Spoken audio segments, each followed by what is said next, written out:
Bismillahirrahmanirrahim. Assalamualaikum warahmatullahi wabarakatuh. Perkenalkan, saya Muhammad Farul Baidillah dari kampus UIN Maulana Malik Ibrahim Malang akan menjelaskan mengenai desain gedung perkantoran berdasarkan tipologi bangunan publik.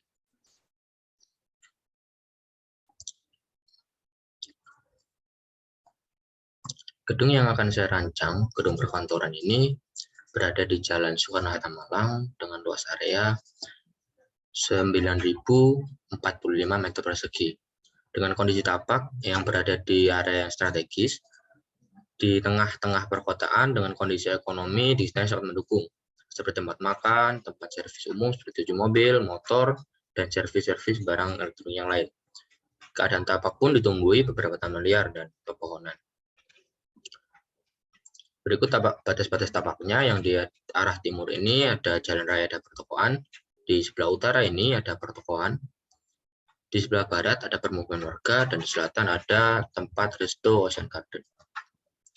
Dan kemudian untuk aksesibilitasnya, area tapak bisa diakses dari arah utara karena berbatasan dengan jalan raya langsung. Kemudian bisa diakses juga lewat arah barat karena dapat jalan area di pemukiman.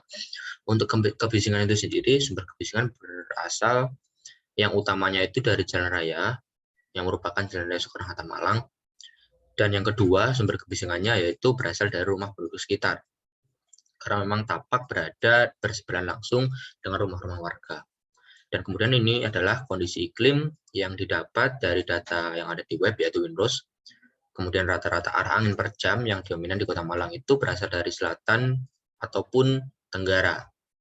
Dan sisanya sangat bervariasi sepanjang tahun. Kemudian angin paling sering datang dari arah selatan dengan kecepatan rata-rata 1,4 mil per jam.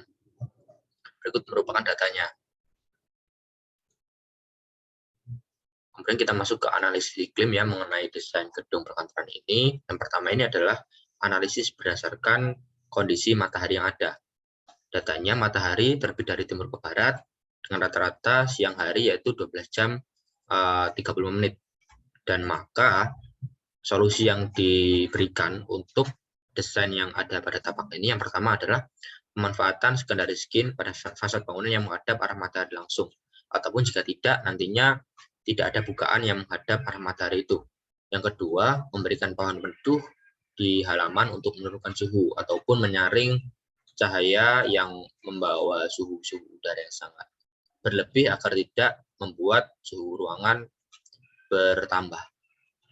Kemudian karena memang intensitas cahaya matahari yang cukup tinggi ya, mulai per harinya itu sampai 12 jam 30 menit, maka menerapkan pemberian solar panel pada area atap agar bisa menggantikan listrik dan menyediakan suplai energi secara mandiri.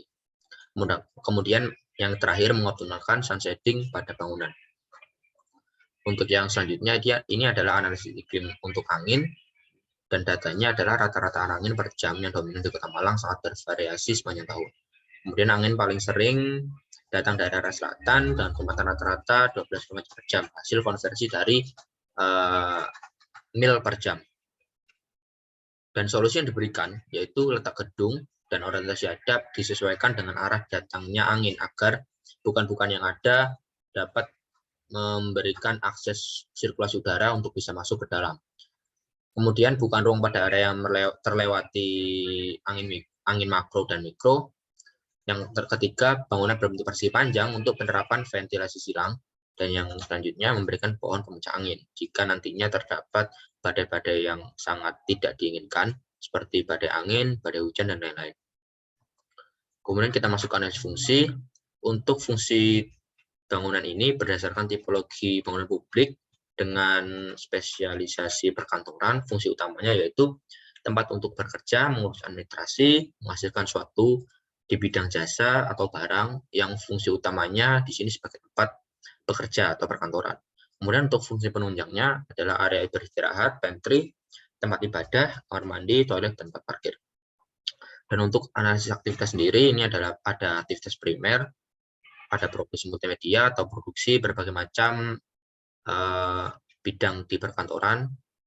Sifat aktivitasnya rutin setiap hari, sifatnya privat, dan berlaku atau beraktivitasnya duduk di komputer, dan beberapa data yang lainnya. Data yang saya ambil ini berdasarkan sesuai dengan spesialisasi gedung perkantoran ya dan aktivitas di dalamnya. Nah, kemudian kita masuk ke konsep dasar perancangan, yaitu kita ambil tagline yang namanya the place of future, atau yang berarti tempat di masa depan. Yang berarti place ini menurut definisinya sendiri yang berarti tempat atau area bersemayam, beristirahat, atau melakukan aktivitas. Sedangkan future dalam bahasa Inggris yang berarti masa depan atau bangunan atau apapun yang merujuk nilai-nilai masa depan. Sesuai dengan konsep yang ada pada jenis bangunan perkantoran, sesuai dengan tipologi bangunan perkantoran juga, yaitu kita temukan 3 prinsip sesuai dengan bangunan ini. Yang pertama fungsional, kedua bentuk, dan ketiga fasad bangunan. Yaitu fungsional sendiri adalah penataan ruang yang diupayakan dengan sangat baik sehingga dapat digunakan secara maksimal untuk seluruh aktivitas. Selanjutnya pengaplikasian sekat secara semi permanen agar dapat digunakan secara fleksibel. Untuk bentuknya sendiri, bentukan dasar yang merespon kondisi iklim pada tapak, mengedepankan bentukan masa depan demi mendukung tagline the place of future, dan sesuai dengan prinsip tipologi gedung perkantoran.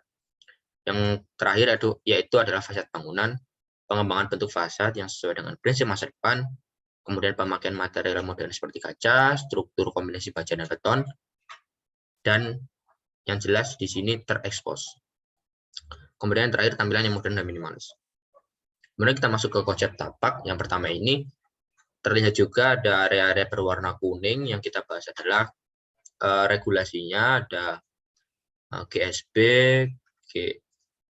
KLB, dan ruang terbangun di dalam tapak. Pada area berwarna hijau merupakan KDH atau area terbuka, karena sadar banget akan kebutuhan ruang terbuka hijau yang sangat penting sebagai produktivitas pengguna. Yang kedua, pemberian berbagai macam vegetasi pada tapak.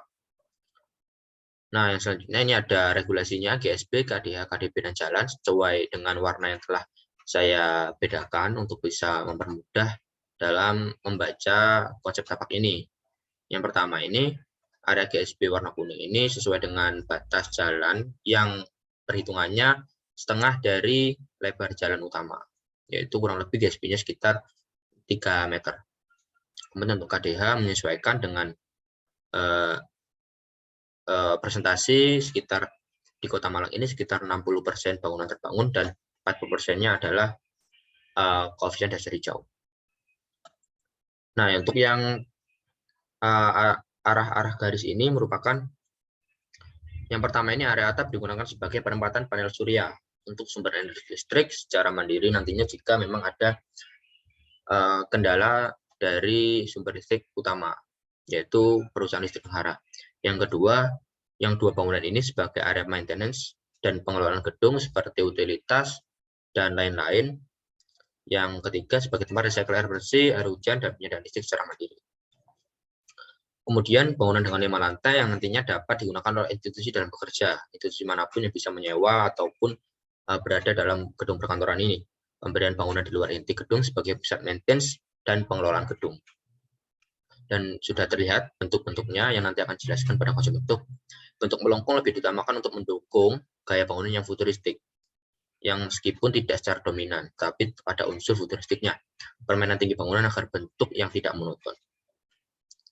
Kemudian kita masuk ke konsep bentuk, yang mana ide desain yang saya ambil ini merupakan representasi dari sebuah tangan yang sedang memegang buku, dengan bagian yang berwarna merah merupakan tangan, dan yang bagian berwarna biru merupakan buku yang sedang dipegang. Yang mana konsep bentuk ini merupakan sebagai bentuk contoh manusia yang produktif agar selalu gila akan ilmu ataupun hal-hal yang berhubungan dengan pekerjaan. Kemudian ada bukaan-bukaan yang ditandai dengan warna biru sebagai area sirkulasi angin dan matahari yang nantinya ini sedikit condong dari arah datangnya matahari sehingga nantinya arah matahari tidak bisa berlebih masuk demi mempertahankan suhu ruangan yang sejuk dan bisa memberikan kenyamanan pada pengguna. Kemudian untuk area berwarna kuning sebagai tempat peletakan panel surya yang bisa digunakan nantinya sebagai fungsi yang futuristik untuk penyediaan listrik secara mandiri.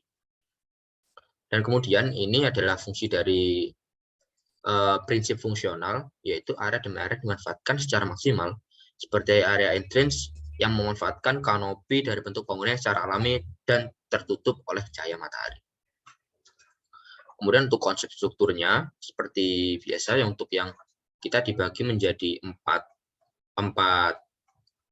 klasifikasi warna. Yang pertama itu ada warna orange sebagai core strukturnya. Yang kedua ada warna kuning sebagai middle struktur. Yang warna biru juga middle struktur untuk plat lantai, beton, dan penopang gaya horizontal. Dan yang merah ini merupakan fondasinya.